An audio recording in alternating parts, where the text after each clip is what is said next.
ঠিক এমন এভাবে তুই থেকে যা স্বভাবে।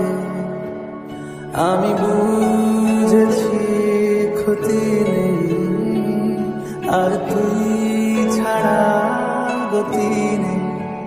ছুঁয়ে দেয়া ফুটে যাবে।